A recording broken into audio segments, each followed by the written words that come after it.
तली अंचल किसी जगार समस्या उत्पन्न कमिशनर उपस्थित थे, पाणीपाग विभाग अधिकारी माने उपस्थित थे, जलसेचन विभाग अधिकारी माने उपस्थित थे और जिलापाल माने व्यापक भाव में प्रभावित होता जिलार जिलापाल और जिलार प्रशासनिक अधिकारी माने उपस्थित थे और आंशिक भाव में प्रभावित होता जिलार जिलापाल माने उपस्थित थे।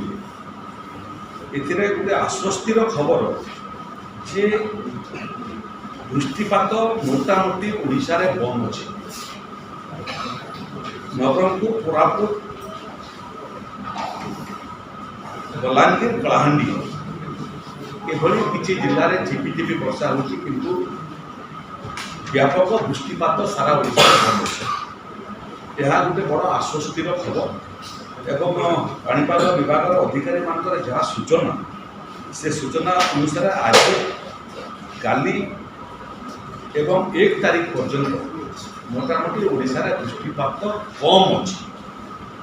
2 तारीख पुणी वृष्टिपात पूर्व अनुमान कराही से बाबद में आपको खबर देवु।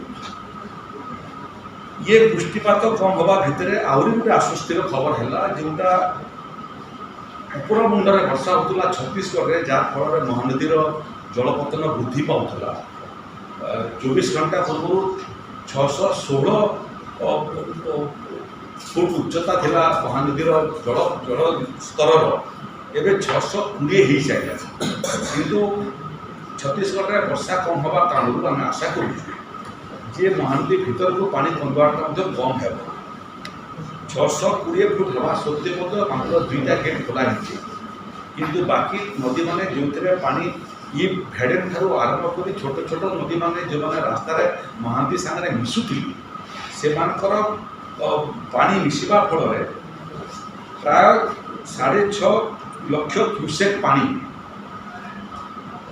रो अधिक मराज रे पहुँचुला।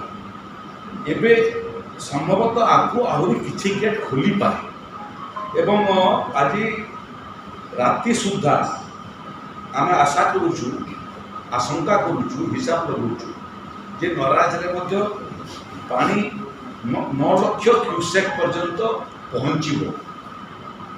तली अंचल किसी जगार समस्या उत्पन्न कलेक्टर जिलापाल कटक सांगे आमर ये व्यवस्था को लेकिन कथबार्ता होती।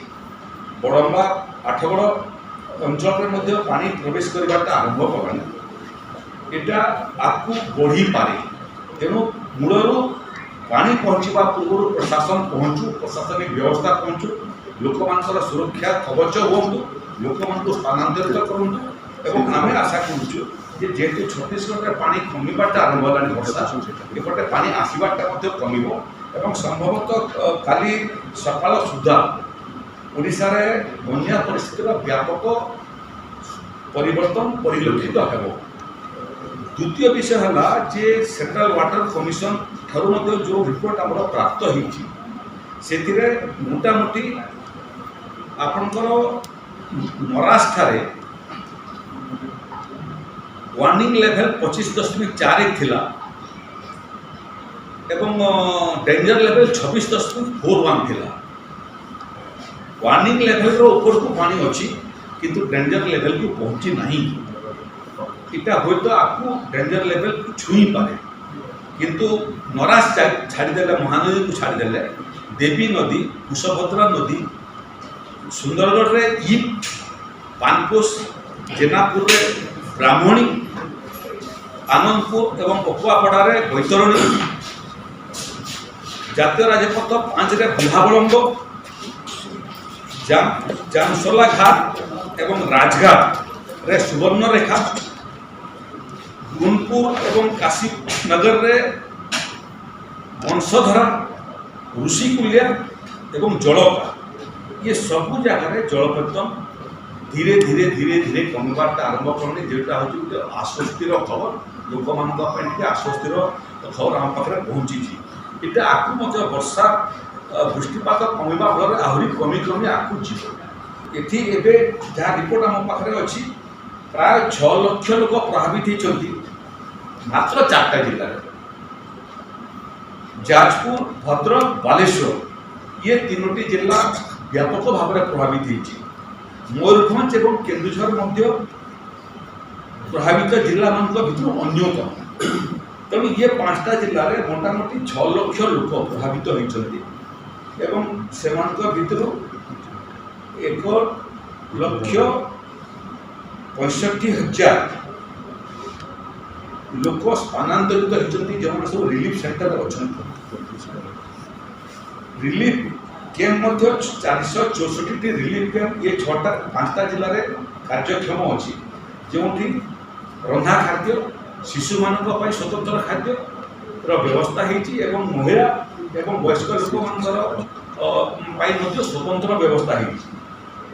सत्वे जो मैंने रिलीफ सेंटर को आसी ना किंतु प्रभावित अंचल अच्छा पानी घेर भितर अच्छा आसवाई मंगू ना ड्राए राशन व्यवस्था कराई। किंतु मोर परामर्श जे कम पानी थिले एवं पानी बढ़िया संभावना कम थिले आपण मैंने समस्ते रिलीफ सेंटर को पलि आसतु एवं मुख्यतः वयस्क लोक महिला एवं छुआ मान अति कम रिलीफ सेंटर को स्थानांतरित करातु जो मानवीय सुविधायुक्त सेवा आपण मैंने पाई एबे समस्या होची पानी कमी कमी जीव किंतु पानी कमिले साप उपद्रव्य आरंभ हो पारे।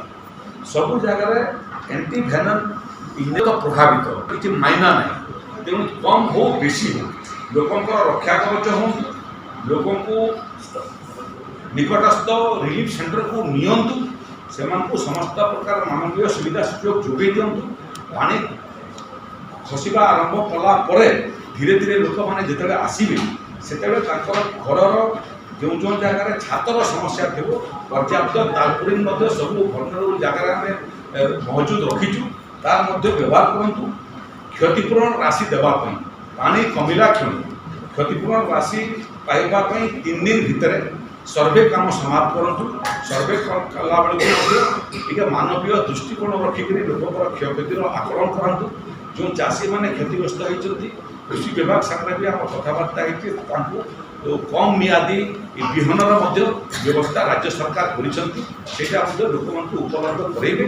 क्षयक्षतिर आकलन आम आमर नियमावली भितर जहाँ देवार आवश्यकता अच्छी आम निष्ठा और प्रतिबद्धतार सहित देवु। आपको क्षयक्षति बाबद चिंतित हूँ नहीं आम पूरण कर।